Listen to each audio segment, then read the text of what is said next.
What's up, everybody? Welcome to another episode of Gaming Without Parole. Sitting across from me this week and every week is Dezrah. And sitting across from me is Bryan Paul. Hey, what's going on? Now, you might notice that this video is going up at a very specific time. Friday, 4:30 in the morning, as it always does. Except more importantly, somebody needs to go back to bed. 4:30? Yeah, you didn't tell me this was 4:30? Well, it's right before I go to bed. Oh, man. That's right. Oh, it's 3 hours before I wake up. Yeah, there's no middle ground. But this is as close to before and after Halloween. Yay! The best holiday, as we all know. Well, after Arbor Day, of course. Well, I like Columbus Day quite a bit. Bastard. I love celebrating a moron. Oh, that's a pretty controversial stance to take right now. Nothing more American than celebrating a moron. Hey, what's up, Trump? All right. We're not going to get political. No. We can get political. We can? I don't want to get political. I'm sick of political. But because this is going up right around Halloween, we wanted to talk about my favorite topic outside of LucasArts adventure games. Scary games. Yay! Yeah. I'm saying yay a lot because this is awesome stuff. It is. Yes. It is indeed. But there's a couple things I want to bring up before we dive into the ones we want to talk about. Okay, I told you I would pay for the wall. Yeah. I did not mean to put my fist through it, but I get very intensely excited when we talk about Grim Fandango. Well, very important, I think, that first of all, we need to mention our Patreon page. Yes. We bring you all this free content, and if you like to consume free content, then that's great. We are not asking anybody to pay for anything, but if you'd like to support the show, please go to patreon.com/withoutparolegames and throw us a few bucks. It's VR season, which means I'm about to be broke. So if you enjoy the content, you might want to help us out a bit. And if you want to support us without doing the Patreon thing, totally understandable, just tell a friend. Tell people you like who might like games about Without Parole games so we can get some more subscribers out there. And we are looking for some ideas for kind of perks for our Patreon subscribers. So if you're interested in those, hey, maybe if you did thing X, that would make me become a Patreon subscriber. Like, maybe Des not hitting the table so often. Go ahead, leave a comment below. That's right. Or comment below, just for the heck of it. Yes. So there's something wrong with scary games. A lot of them aren't scary. Not even a little bit. And I hate that. Whenever I boot up a new game or a game that's been told to me that I should play because it's a scary game, most recently, if you check out the reviews on this channel, I've been horribly disappointed with a lot of games. Two in particular. These are my dishonorable mentions. Dishonorable. We're starting off negative. Yeah, we're just going to get them out of the way. Plus we can go. The Bunker. The Bunker is a full motion video game. Yes. Which I don't know why they still make these things. They hadn't for a while, and now they did again. Yeah, I think we've learned why. Yeah. AAA on production values, great acting, and great sets and everything like that. But acting? I thought it was good. Okay. Yeah. All right. However, not a scary game. It was billed as a full motion video horror game, and I was horribly disappointed. I find the idea of full motion video games coming back horrifying. So it was successful on those fronts. Did you play FMV games back in Sega CD games? I remember playing them, and it was not. Yeah. I can't even. My Night brain Trap. just stopped. Night Trap. Oh God. Yeah. Dana Plato. Yeah. Man, when Night Trap was like the big controversial thing, that was what was going to end, video games. That was going to ruin the youth forever. Was Night Trap. Oh yeah, that in Mortal Kombat, they started the ESRB. Yep. Yeah. Yep. The other one I want to bring up, which is even more disappointing, is Claire Extended Cut on the PS4. It looks kind of like a LucasArts adventure game. It has that same pixel art style. You like that? Yep. It definitely more than even that though. It was like a Super Nintendo game. Again, billed as a horror game, and it took all the worst elements of Silent Hill. Basically, hey, this door is locked. Good luck trying to get around that. The whole thing is you staring at the map, going, "How do I get to the next location?" I stared at the map more during that game than I did actually playing the game. Challenging puzzles are one thing, but puzzles that make you feel like absolutely pointless banging your head against a wall is a completely different. Yeah. Well, and the reason Silent Hill games got old so fast was because of this stupid mechanic. And then somebody was like, well, we need to bring that stupid mechanic back. Like, what are you thinking? You've ruined the game. And to be honest, it might have actually had some scare value to it, but I was so frustrated by staring at the map all the time that anything that could have possibly been scary, I was too out of the experience to even care about. I mean, that's kind of getting ahead of ourselves, but that's one thing that's in common with all the games I'll be mentioning today is immersion. Nice. For a game to be scary, you have to forget you're playing a game as Absolutely much as you true. can. Yeah, because if makes you're me really want VR here sooner than tomorrow. yeah, that is some place where I think VR will really change things. Yeah. Is in horror style games. But yeah, if you're constantly like dropping into this map and like, oh, I got to figure out this puzzle, well, you're not really involved in what the character is experiencing. Therefore, you're not going to be scared of pretty much anything that happens. Agreed. Yeah, Absolutely agreed. So we already are concerned this might be a 2-part episode. So we'll see. Let's get the ball rolling. We're hopeful this will be a 2-part episode. We are, because that means I can sit down and edit for 12 hours straight. And cut. No. So what's your first game? We don't cut. So my first game, this is actually something I just played recently. It's a few years old. It's a game called Limbo. Oh, nice. By Playdead. By Playdead, released in 2010. This was developed by Arndt Jensen as he was working at IO Interactive, which has come up with such stellar pieces of work as Kane and Lynch and Hitman, which... Hitman was good.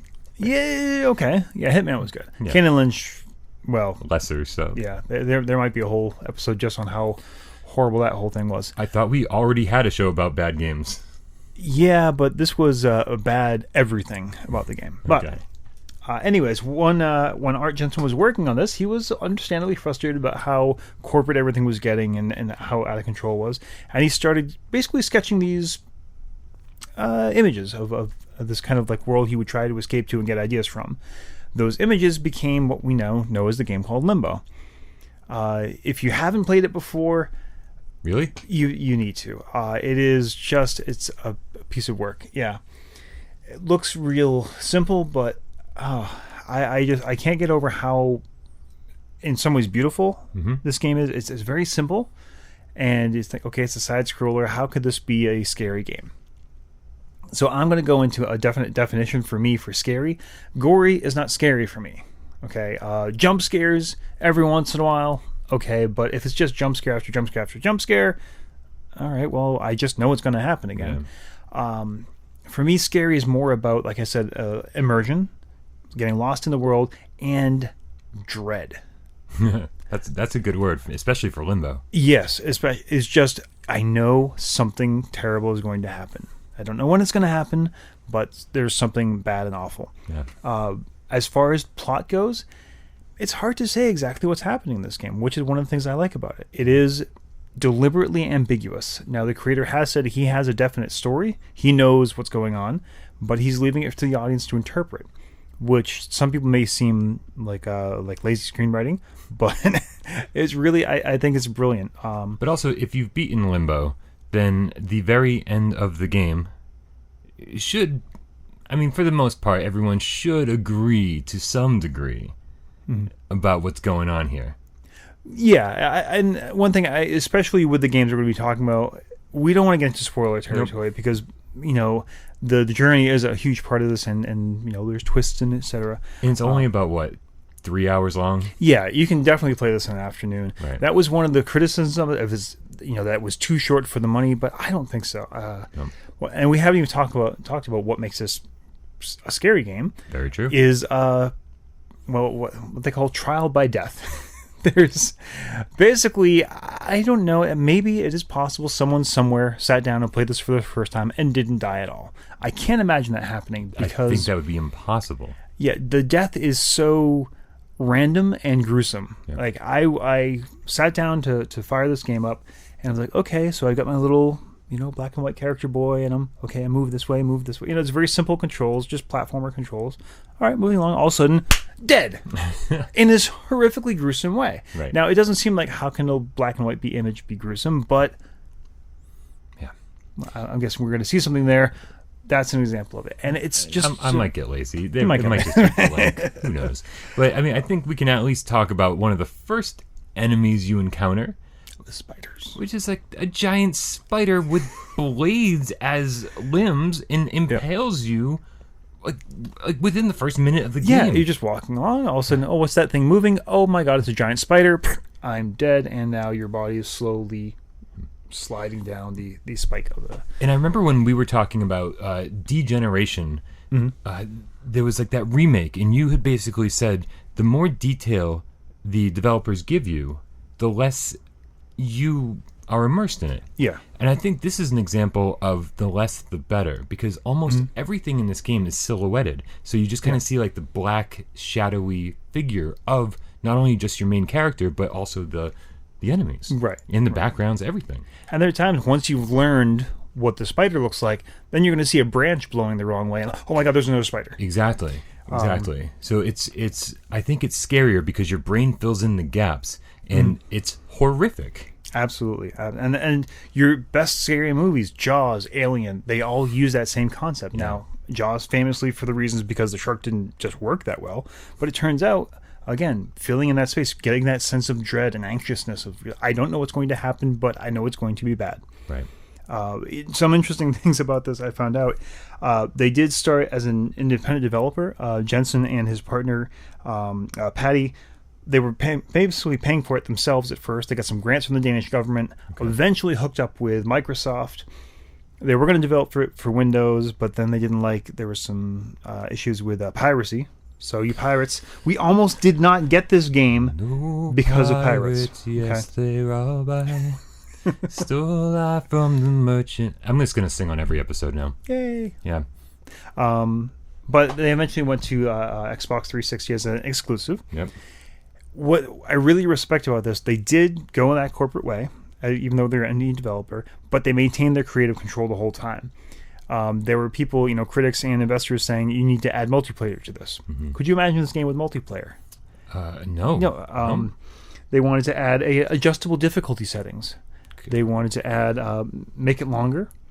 And one thing, this was my favorite. There was someone at Microsoft, according to the creators, who said they were a little uncomfortable with it being implied that this was a boy, even though that's kind of the story, as a boy, as in a small child. So they wanted to know if they could put a mustache on the character. You've got to be kidding me. Yes. They wanted to be like, this is a Mario game. Yeah. Wow. So thankfully, Jensen stuck to his guns, and we ended up with this piece of, I'm going to say it, piece of art. It is. That is playable. One other thing about the spiders, they're so big and terrifying because Jensen himself is actually arachnophobic. Oh, nice. Really, really badly. So he was like, what's the scariest thing I can think of? Spiders? Great. That's fantastic. And that's... Oh, and one last design note. I read this in an interview. This was great. They started the designs of the puzzles. Because really, there are traps and all that. But at the end of the game, this is a puzzle platformer, really. But not an annoying puzzle platformer. We've had a conversation about how much I hate Braid. Braid is a brilliant game, but it drives me up the wall. Like, I can't play it because my brain hurts. The puzzle solutions here, when you get them, you're like, duh, I should have had that. Yeah. Like, I get it. They all make sense. Well, their design theory was design the puzzle as if the player was your worst enemy. Oh. Then when you have the puzzle, back it off a little bit as if they're your best friends. So what they would do is when the puzzles were too hard, they would make little clues and cues as to, okay, well, there's a very early puzzle, so this isn't really giving any. When we come across that first spider, you're like, oh my God, and you most likely die at least once, but then you hear a trap fall back on a past screen, like, oh, what was that? Then you go back, then you find the trap, then you figure out there's a way to use this bear trap, which has been decapitating you for most of the game, to fight the spider. Now, about halfway through the game, there's a pretty big tonal shift. You go from being out in the woods into being kind of this like factory city sort of place where the puzzles go from giant spiders to moving switches and things like that. And I think it's still fantastic. It's still the same sense of I'm going to die at some point, and you're going to die many, many, many times, and Well, and I think when you get to like that more city industrial area, it's even more disconcerting because you're in this forest with all these monsters and whatever it is, and that seems you get used to that idea, but then you get to something that's familiar, like a city, and you jump across a hotel sign. Like, well, these things exist in my world. Yeah, and so it's almost like what was the word I used? It's scary because suddenly all of these monsters in the forest seem like they're in your backyard. There's like that connection, that bridge has been gapped. and that's creepy. And one other thing I think that makes the whole game just fantastic is the soundtrack. Now, when I first started playing this, I talked to Brian, and I was like, wow, one of the things I love about this is there's no soundtrack. It's just all these natural noises. I was wrong and ignorant. All those natural noises are a very specifically crafted soundtrack. Oh man, and now I can't remember the term you used, but basically it's a created audio using found sounds. Okay. So it's not just like, the wind blowing and things like that happening. There's a specific reason for that branch to be snapping at that point. The hotel sign you mentioned, there is a very specific sound happening when that hotel sign. So you can actually get the soundtrack, and it is interesting. I listened to a couple tracks. Like if you remove it from the game, you get to hear a little bit more of that craft. But the creator of the soundtrack was basically, he didn't want the music to be there telling you how to feel. Yeah. Which is what, a lot of the spooky games and scary movies, like dun dun dun. Oh, of course. And even more subtly, like, the soundtrack is very important in all of these works of art. Absolutely. So just from visuals, from soundtrack, everything is very spare and basic, and only what needs to be there to tell the story, which is fantastic. Sure. So before we even move on from this, okay, yeah. Only recently did Playdead's next game come out, and that was called Inside. Now, I don't want to go full in depth on this because we just spent a long time on Limbo, which is definitely probably the scarier of the two. But Inside takes a different take on a very similar concept. It's still this little boy who's in a real bizarre situation, a dangerous situation, but it brings it even more like closer to our reality, where he's obviously escaped from somewhere, and the enemies no longer giant spiders. Right. They're men, they're people, they're humans, and that's really scary. Why are these men out to kill this little boy? And I that's without the answers that Art Jensen doesn't give us. It's real creepy. Yeah. So definitely another one to check out. There's also I was looking at, now I haven't played through this all the way. I started looking at it for this, but I didn't get time to actually start playing it. But apparently there are two very different endings depending on what you do. In Limbo? No, in Inside. I've seen both of them. Yeah. I will tell you this. Neither one gives you any kind of real resolution. It's another, I'm sure Jensen knows exactly what's going on, but he decided not to share it with all us. Although I did, actually, in reading about Inside, he did say he was going through a Reddit thread, and a few people were what he called scary close to his actual. Oh, okay. So it's not that obscure. Not that abstract. All right. And that concludes episode 1 of Why We Love Playdead Games. So a game I really want to talk about, and this kind of goes without saying, for me at least. This is a game that got me back into video games after a short break. That's pretty impressive. Yeah, I've been playing Sega Genesis, and I didn't buy a new console for a really long time. And then my buddy Mickey Gustafson tracked me down at a gas station one day, and he was like, "You got to come play this game." I was like, "I haven't seen you in years." So I went back to his house, and he showed me a PlayStation with Resident Evil 1. Oh. Now, this was 1996, PlayStation 1 by Capcom, but more specifically Shinji Mikami. Shinji Mikami, of course, he is kind of notorious in the video game industry.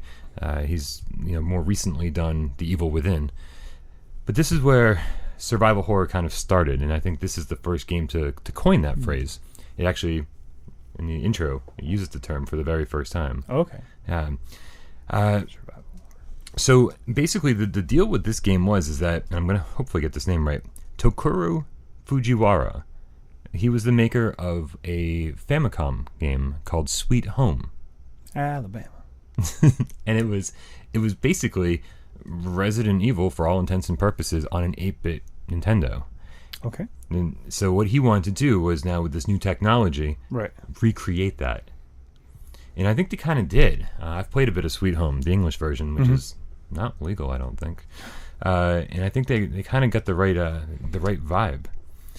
Now, let me just get this right here. I had played a game that I immediately compared to Resident Evil. Years before, in 1992, I'd played Alone in the Dark. Oh yeah, okay. That old PC classic. I can see that comparison. All the sequels to Alone in the Dark were garbage, but the original one, it used pre-rendered backgrounds. It used 3D character models, polygonal character models. I mean, much simpler at the time. Yeah. Very limited weaponry. So if you encountered an enemy, you either had to shoot it or run. And if you're going to shoot it, good luck. Yeah. Yeah. The aiming was super imprecise, and it kind of had the same tank controls. Yeah. So I was super excited to see Resident Evil. Okay. Yeah, here we go. Dez does not like tank controls, ever, for any reason. Now, I think Shinji Mikami's gone on the record to say the reason tank controls were implemented in this game was to give kind of take the control away from the player.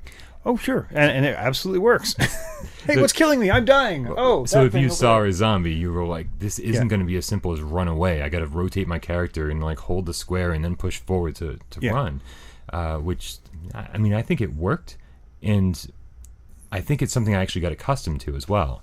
When they started adding like 3D control, when was it Resident Evil 4 rolled around? Yeah.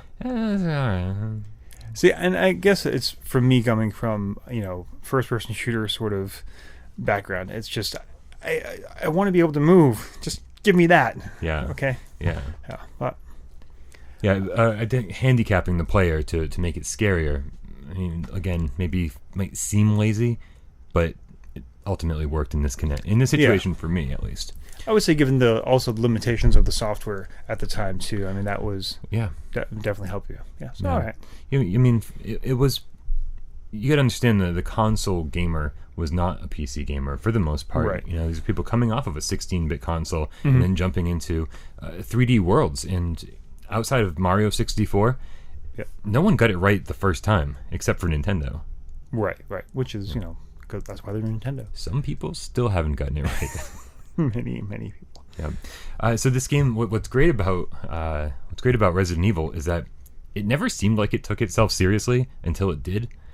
There was that full motion video introduction where you had the full cast of characters and all the acting was real bad.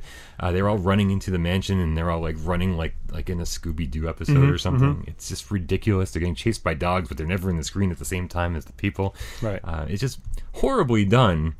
And then all the voice acting that follows up with that in-game engine is just, I mean, just really bad. Yeah.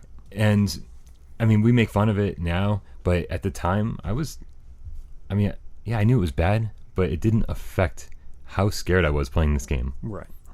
The ambiance was just fantastic. I thought that you had a limited inventory system, and so every time, if you wanted to save your game, you had to have an ink ribbon to save it at a typewriter spot. Yeah. And that was a nice touch. I like that. Yeah. Yeah, because you're absolutely handicapping the player. Now, if you die, you're scared that you might have to backtrack so far just to get caught up to where you are. Right. So you're always like, should I waste the ink ribbon to save, or should I try to get to the next save spot? Which goes back to that immersion. You're giving this something that's a real world. In the real world, the way I save my memory is to write something down or use an ink ribbon and a typewriter. I don't walk up to some big flashing thing that says save point. Right. Claire, I'm looking at you, Claire. Claire, you suck. Okay. Not my niece, Claire. Hi, if you're watching. No, you don't suck at all. No. So the limited inventory was great because you could never carry like a ton of weapons at the same time, and you really want to save your ammo.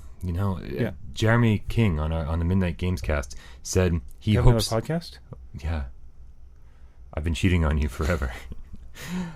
He said, I want survival horror to come back. Resident Evil 7. He wants there to be 3 zombies in the room and 2 bullets left in your gun. That's what he thinks survival horror is. That's the definition of that, and I totally agree with him. That's the best definition I've ever heard from anybody.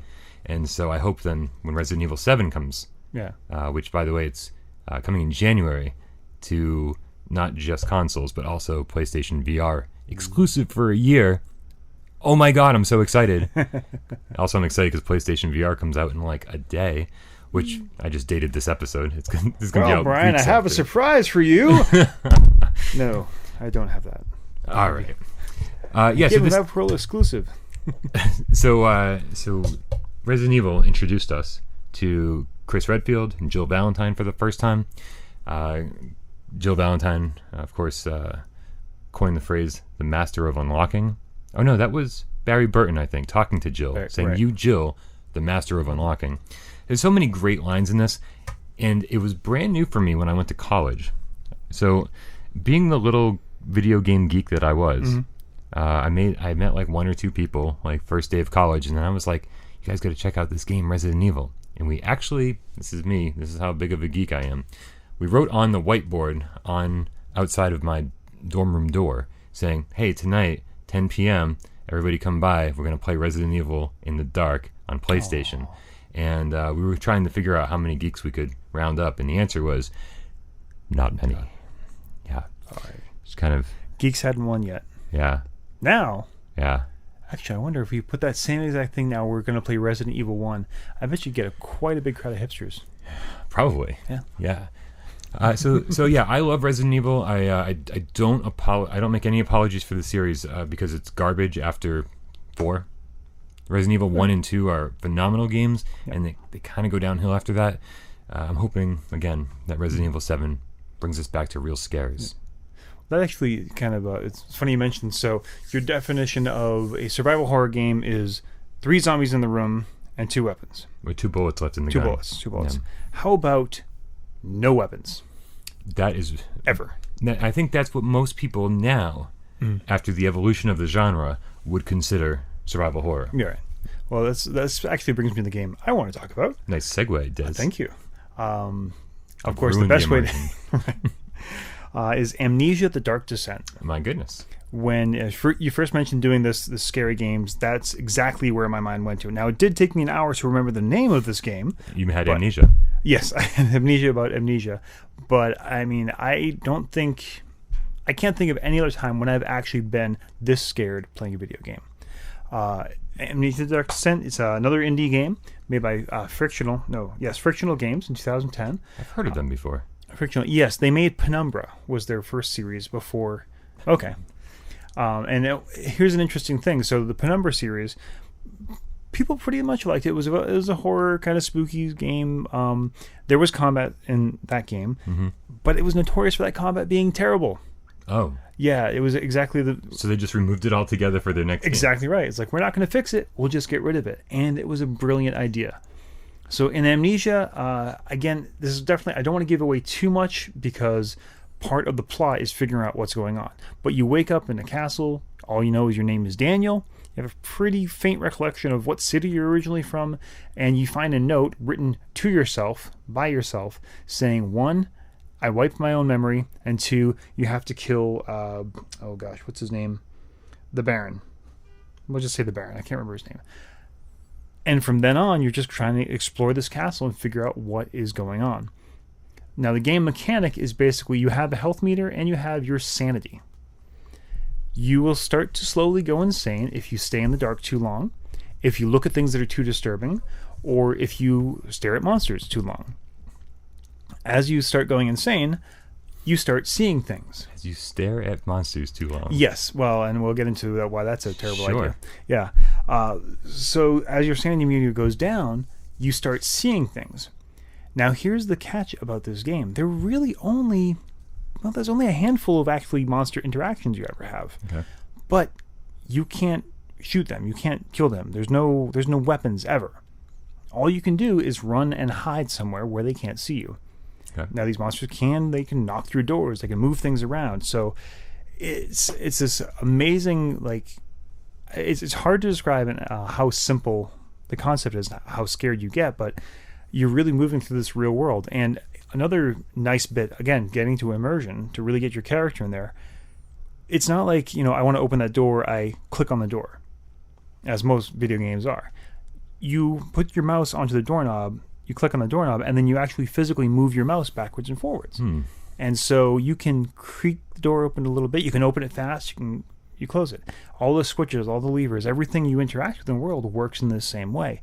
It adds that sense of immersion and a little bit more panic. It's like, do I need to creep open the door a little bit to look to see if there's a monster? Oh, crap, there's a, Yeah. It's there. And then, oh, no, you slammed the door too hard. It was too loud. The monster heard you.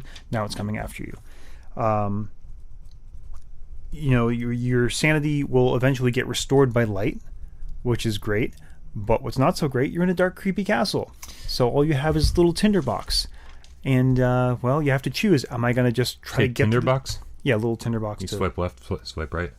Not yet. That's all, folks. Wow, that was just a We're here all week. Yeah, it's... I ruined everything. It's hard to put into words how immersive and, again, those two, immersion and dread. Yeah. This game is a game of nothing but that. To the point where when I first played this, I think it was on Steam. I played it, and I don't know what setting I had on. To this day, I can't remember exactly how it happened, but apparently I had set it to broadcast so people could come in and watch me playing. I don't know how I did that, don't know why I did that, and apparently it's also set so people could make a comment. Okay. And without getting into plot, I was in this room. You know, I was actually thought I was safe from a monster, but I knew there was one nearby. I'd heard it, but I thought I was safe here. So I'm looking around, and there's a book on a pedestal. I go to reach over the book, and I hear over my headphones, because I'm an idiot and I play scary games with headphones on, "Don't touch that fucking book!" And I mean, literally throwing my mouse like across the room. Apparently, there was someone who had played the game before and was trying to warn me. Right. But again, that wasn't the game creating that scary. But my point is, I was so keyed up. That's awesome. That's something that now I would just find annoying. Right. Some 14-year-old like coming in over my mic scared the bejesus out of me. And yeah, and that's a technical term, scaring the bejesus out of someone. So when you said frictional games, Yes. I was like, why does that sound so familiar? Now on Wikipedia, gotta love Wiki. Hey. You mentioned Penumbra. Yeah. Now they developed 3 of those games, but didn't publish them. Then they developed Amnesia, the one you're talking about, The Dark Descent, and published it. Yep. And then the sequel, Amnesia: A Machine for Pigs. Yes. They published that, but they didn't develop it. How weird is that? Huh. And then the reason it sounded familiar was because they made a game that I played last year called Soma. Soma. Oh, okay. Soma's like a futuristic sci-fi horror game, and it had some technical problems on PS4 where I played it, but man, that's a game that sticks with you. Yeah. If you can make it through the whole game, that experience sticks with you, and you may not love playing through it, but wow, it's a good experience. Yeah, I'd say, I mean, Amnesia, like I said, like the feeling. Again, I've said it before. If a piece of art, a piece of something that someone made, can actually force you to have an emotional experience, they're doing something right. Of course. And even I couldn't remember the name of the game. I could barely remember the plot, but I was just stuck with the sense of fear and horror and dread of playing this game. And yeah, this is. Limbo, I like. It's a nice piece of art. It's cool. It's a really interesting experiment in storytelling. Amnesia, you want a game that's going to scare you? Yeah, you can't be that. Yeah. So here's the deal. We are getting real close to the halfway point already. Right. Okay. Well, So probably a good time to. So what I want to do is I want to give one of my honorable mentions. Okay. Because that's just going to be a short little clip. Mm-hmm. And the honorable mention I want to talk about is called Rule of Rose. Rule of Rose. This one, I don't know this one at all. Not a lot of people do. This is a relatively obscure game. It was on the PlayStation 2, came out in 2006, developed by Atlas. Atlas more known for like the Persona games. Okay. Yeah, I don't know. A lot. They're a quality developer. Yeah. But this is a strange... Oh, you know what? I apologize. Nope, I'm fixing everything. It was developed by a company I've never heard of before called Punchline. It was published in Japan by Sony. And then they decided they didn't want to publish it in the States. They gave up those rights, and Atlas picked it up. Now, it's this third person. It feels like Silent Hill off the bat, but with none of those maze things I was talking about earlier. And it's just shrouded in controversy because it's a super psychological horror game with all of this weird pervy stuff that I like. Okay. Like female, like implied sexuality stuff going on. Like implied.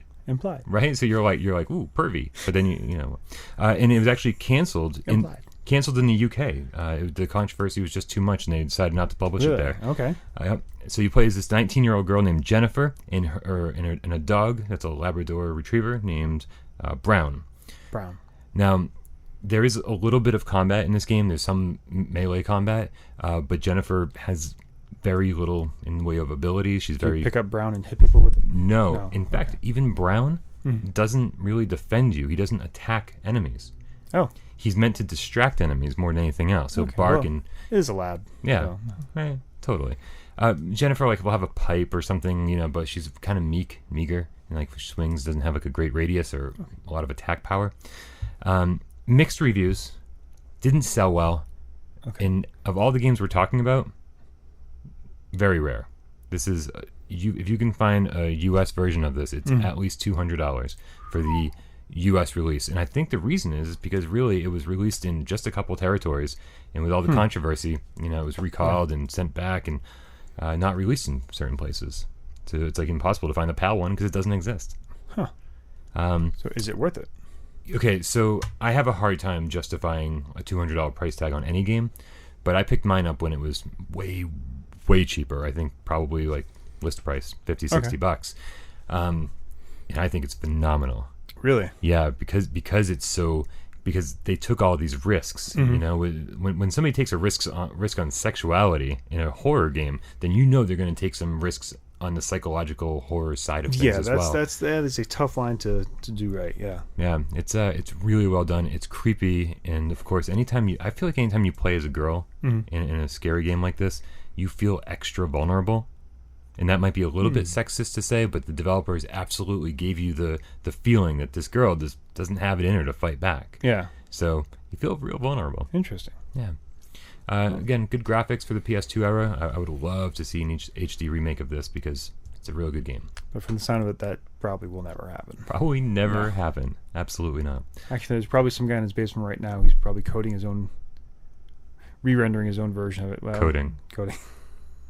Oh. Coding, not coating. Okay. All right, that's where we're going to... And there goes our mature tag. Yep, absolutely. Every single week. We should probably talk about... If you want to be an intern for Without Parole Games, I'm currently hiring any Asian below the height of 5'5". Des just quit. No. All right, so that was part one of our Why We Love Scary Games episode. So come back next week, Without Parole Games. YouTube.com/Without Parole Games, and we'll talk more about scary games wearing very similar clothing to what we're wearing right now. Bonus points if anyone can tell me where this shirt is from. I hope you tell me during the break. Maybe I will. Maybe I won't. Maybe you won't. Comment below if you recognize the shirt. You have a full week to be the first.